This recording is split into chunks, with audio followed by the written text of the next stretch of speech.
উন্নয়নের জন্য কেন্দ্রের বরাদ্দ টাকার সেই টাকাই নয় ছয়। 2022 থেকে 23 অর্থবর্ষে 15 লক্ষ টাকার বেশি কারচুপির অভিযোগ। নামখানায় 5টি গ্রাম পঞ্চায়েতের বিরুদ্ধে এমনই চাঞ্চল্যকর অভিযোগ। বিডিওর কাছে লিখিত অভিযোগ এক ব্যক্তির। তদন্তের নির্দেশ দিয়েছেন তিনি, আর এই নিয়েই চাপানো তুঙ্গে। দক্ষিণ 24 পরগনার নামখানা, এখানে উন্নয়ন খাতে কেন্দ্রের বরাদ্দ টাকা 9/6 অভিযোগ। কেন্দ্রের পঞ্চদশ অর্থ কমিশনের টাকা, এই টাকা পঞ্চায়েত এলাকার উন্নয়নে ব্যবহার করা হয়।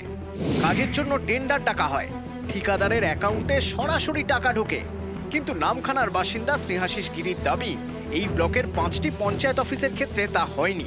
কিভাবে জানলেন? আরটিআই করে পাওয়া তথ্য। স্নেহাশিসের দাবি, তিনি তথ্য জানার অধিকার আইনে জানতে পারেন টাকা লেনদেনে একাধিক বেনিয়ম হয়েছে।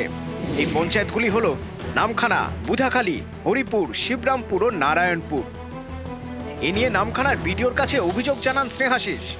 ভুয়ো বিল করিয়ে যেখানে প্রকল্প কোড 0 দেখানো হয়েছে, সেখানে নামখানা জিপি 76টা বিল কেটেছে একই মাসে। নামখানা হরিপুর 18, শিবরামপুর 4, নারায়ণপুর 7টা এবং বুধাখালী 7টা ভাউচার কেটেছে। ভুয়ো ভাউচার কেটে টাকা লুট করা হয়েছে। আনুমানিক 15 লক্ষ টাকা লুট করা হয়েছে। অভিযোগ পেয়ে তদন্তের নির্দেশ দিয়েছেন নামখানার বিডিও। আরটিআই একটা যদি জানার পর তো বলতে পারবে কি সেটা তছনছ হয়েছে কি হয়নি।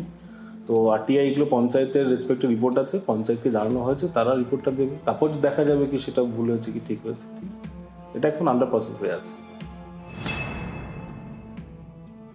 বিষয়গুলো যদি আরও পুরনো দিনে খতিয়ে দেখা যায়, যেটা আজকের অভিযোগ উঠেছে 16 লক্ষ টাকার, সেই 16 লক্ষ 1,60,00,000 গিয়ে থামবে, এটা আমরা আশা মনে করছি।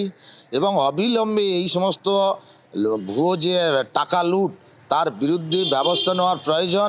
আমরা সিএফসির কাজ করতে গিয়ে আমরা দেখেছি আমাদের খুবই সিকিউরলি কাজ করতে হয় এবং জিও ট্যাগিংটা মাস্ট, এবং অ্যাক্টিভিটি কোডের এগনেস্টে সমস্ত ছবি আপলোডেশনের পরে অ্যাক্টিভিটি কোডের এগনেস্টে পেমেন্ট হয়। এক্ষেত্রে কোনো ভাউচার দেখিয়ে কোনোদিন কোনো পেমেন্ট হয়, এখানে কোনো চেক দেওয়া হয় না, ডাইরেক্ট এজেন্সির অ্যাকাউন্টে যায় টাকা। নামখানা থেকে বিশ্বজিৎ হালদার, নিউজ 18 বাংলা।